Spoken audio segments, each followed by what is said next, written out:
Alors, cette semaine, on a eu le droit au premier débat des présidentielles américaines opposant Donald Trump à Joe Biden.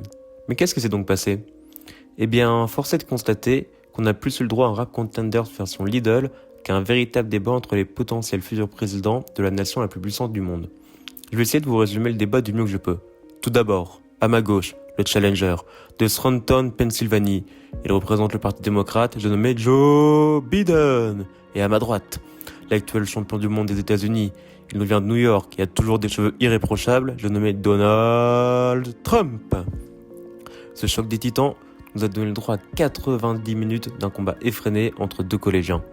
Cela a commencé par Trump, qui n'a cessé d'interrompre son adversaire, de l'intimider et l'harceler, ce qui lui a valu de se faire insulter de clown par ce dernier, tout simplement.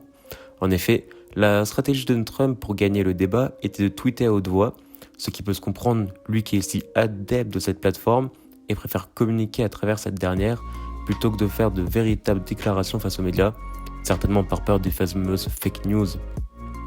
Malgré la virulence de Donald Trump, c'est en fait Joe Biden qui a eu le plus recours au nom d'oiseau. Il ne devait sûrement pas être autant adepte des tweets que son adversaire. Après cette phénomène de Sleepy Joe, Joe l'endormi a suggéré posément à Donald Trump de la fermer.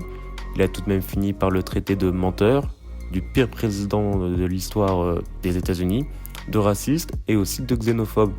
Ou encore, sans oublier cette petite pépite, de caniche de Vladimir Poutine.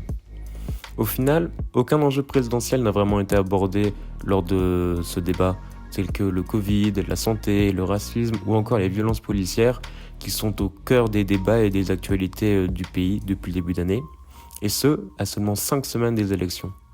Alors, ce que l'on peut tout de même retenir dans les grandes lignes de ce débat, c'est que Joe Biden a essayé de combattre au mieux son surnom de Joe l'endormi, dû à son âge avancé, en étant le plus actif possible. Trump, de son côté, avait pour stratégie de dépeindre son adversaire. Alors, bien entendu, qui a gagné ce débat, quel candidat est le meilleur, ou autres questions relevant de la politique ne sont pas de mon domaine, je n'ai pas les connaissances et je ne suis personne pour analyser ce débat et ses candidats. Cependant, je vous laisse en description quelques liens pour ouvrir votre propre avis. Moralité de l'histoire? Après cette cacophonie de débats, peu importe notre âge de notre profession, nous restons de grands enfants. En effet, on demande souvent aux jeunes de mûrir, d'arrêter les enfantillages, d'être plus respectueux, de ne plus faire de chamailleries, mais au final, les adultes eux aussi ont du mal à devenir matures.